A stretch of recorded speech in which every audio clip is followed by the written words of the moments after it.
Cek cek cek 1 2 3 dicoba. Baik, selamat pagi, siang dan malam kepada seluruh pendengar dari podcast saya kali ini. Jadi podcast kali ini tuh spesial karena ditujukan untuk acara dan juga lomba podcast yang diadakan oleh Hima BSI UNES. Baik, langsung saja tanpa banyak berkata-kata, mari kita buka podcast kali ini.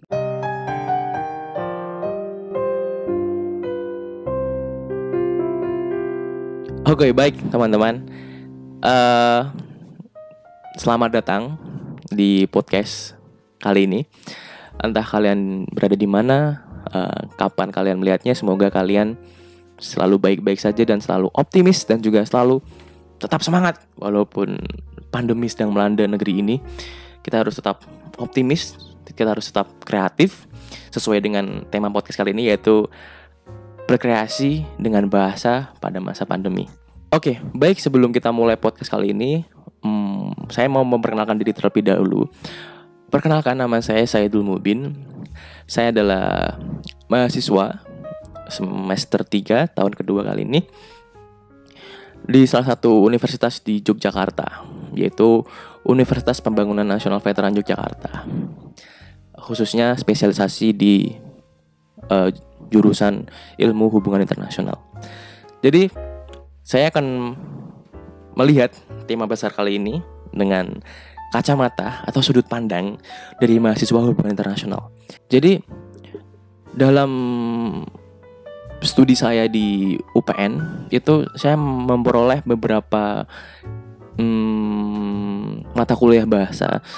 Salah satunya itu bahasa Indonesia dan juga bahasa Inggris. Bahasa Inggris saja itu terpisah. Bahasa Inggris secara umum dan bahasa Inggris HI1 dan HI2. Baik, malah curhat ya. Baik, sekarang kita kembali ke konteks, yaitu pandemi, berkreasi dengan bahasa pada masa pandemi.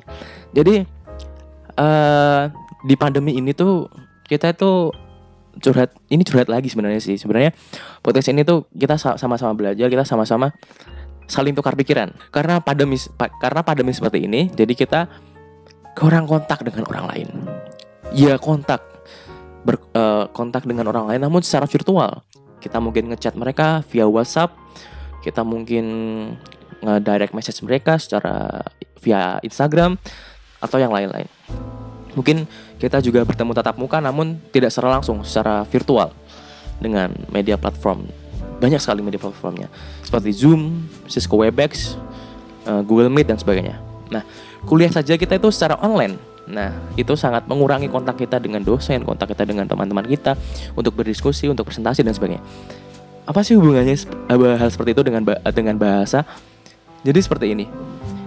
Bahasa itu, saya sangat setuju sekali dengan pemikiran bahwa bahasa itu bisa dilatih. Bahasa itu bisa dilatih, public speaking itu bisa dilatih, dan juga kemampuan berbicara di depan umum itu juga bisa dilatih. Jadi itu karena kita kurang kontak langsung dengan orang-orang sebaya kita, khususnya teman-teman kelas kita, teman-teman seperjuangan kita, sahabat-sahabat kita, yang mungkin bertemu namun tidak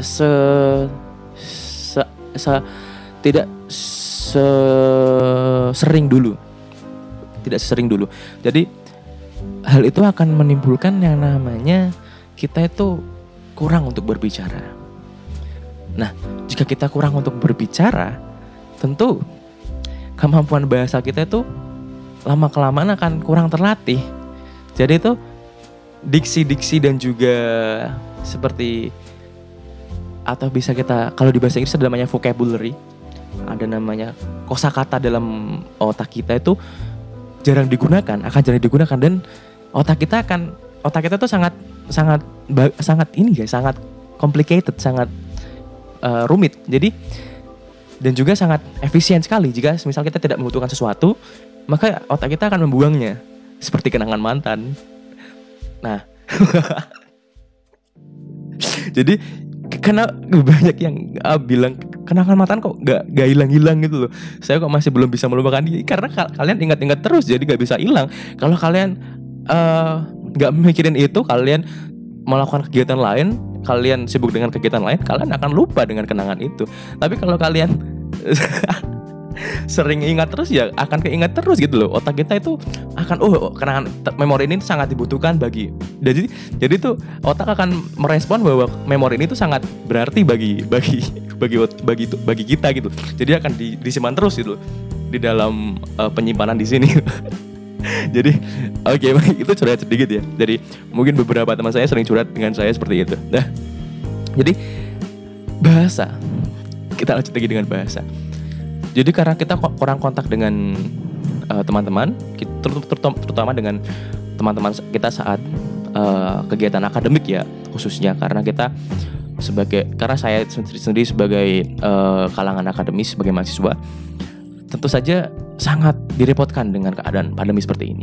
Karena saya mengakui bahwa beberapa kemampuan bahasa saya itu menurun karena kurangnya interaksi, kurangnya kontak langsung dengan mereka yang memang sering diskusi dengan saya. Nah, jadi akhirnya saya ini mempunyai ide gitu. Jadi biasanya itu sebelum kuliah ini, saya tuh sering nelponin teman-teman saya. Ya basa-basi lah. Bangun. Basa-basi lah, biasa kan. Di rumah mungkin orang tua kerja atau mungkin di rumah sendirian atau di kos sendirian. Pasti kan kalau kuliah pagi kan jarang ada yang ngebangunin, kecuali alarm sih. Alarm itu kadang-kadang juga tidak efektif. Kadang-kadang kalau di kos itu alarmnya si A yang bunyi, yang bangun si B, kamar sebelah. Itu curhat sekali lagi guys. True story. Baik, jadi saya tuh sering nelponin teman saya saat sebelum jam kuliah. Misal kuliah jam 7:30 nih, ada kuliah studi keamanan, Senin jam 7:30. Kadang-kadang jam 7 atau jam 7:04 saya tuh sering nelponin teman-teman saya. Teman-teman saya loh ya, bukan siapa-siapa. Teman-teman saya kadang-kadang itu teleponnya secara grup gitu loh. Karena bisa kan WhatsApp telepon secara grup itu. Kadang-kadang saya tuh sering biasalah chatting biasa atau kontak-kontak biasa. Ini tugasmu gimana kabarnya? Ini kamu gimana kabarnya? Terus nanti Pak ini tuh datang nggak? Nanti terus pelajaran itu seperti apa? Bukunya, referensinya seperti apa? Dan itu saya akui cukup membantu dalam pandemi ini, dalam mengatasi kesulitan bahasa saya yang semakin lama semakin menurun karena pandemi dan kurang kontak sosial dengan teman-teman. Jadi seperti itu teman-teman. Maka dari itu saya juga sering membaca dalam kebosanan ini. Kan kita di pandemi ini kan tidak bertemu teman. Ya bukan tidak bertemu sih, jarang bertemu teman. Dan juga tidak biasanya kan pada pulang kampung ini ya, dari mahasiswa ini. Pasti kan teman-temannya mungkin tidak sama di daerah tersebut. Jadi mereka tuh di rumah terus gitu loh. Nah, biasanya saya memanfaatkan itu tuh untuk membaca buku. Saya tuh senang sekali membaca buku. Sebenarnya itu dalam membaca buku supaya kalian itu tamat dan selesai membaca buku itu bukan dipaksakan teman-teman. Yang pertama kalian harus tahu itu membaca buku itu adalah minat kalian. Minat kalian itu apa?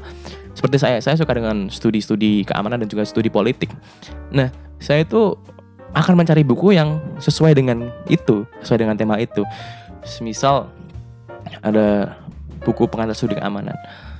Itu mau tidak mau akan habis dibaca oleh saya. Karena apa?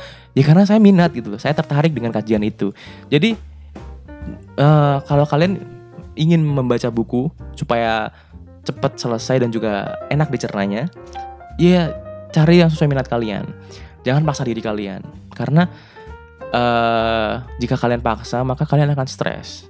Nah, kalau kalian stres maka imun kalian akan turun. Nah, jadi mungkin seperti itu teman-teman. Karena podcast ini tuh terbatas oleh waktu, jadi mungkin cukup sekian dari saya, tips dan trik. Bukan tips dan trik sih, diskusi kita. Bukan diskusi sih, apa ini ya, bincang-bincang kita. Bukan bincang-bincang juga sih. Saya jadi bingung ini. Curhat-curhatan saya. Ini saya pribadi, curhat-curhatan saya mengenai pandemi dan juga kreasi dalam bahasa kita dalam pandemi ini. Asik sekali memang. Oke, baik, terima kasih sudah mendengarkan curhatan saya kali ini. Semoga kalian tetap dalam lindungannya dan juga tetap baik-baik saja. Dan jangan lupa selalu kreatif, jaga kesehatan, dan juga jangan lupa olahraga.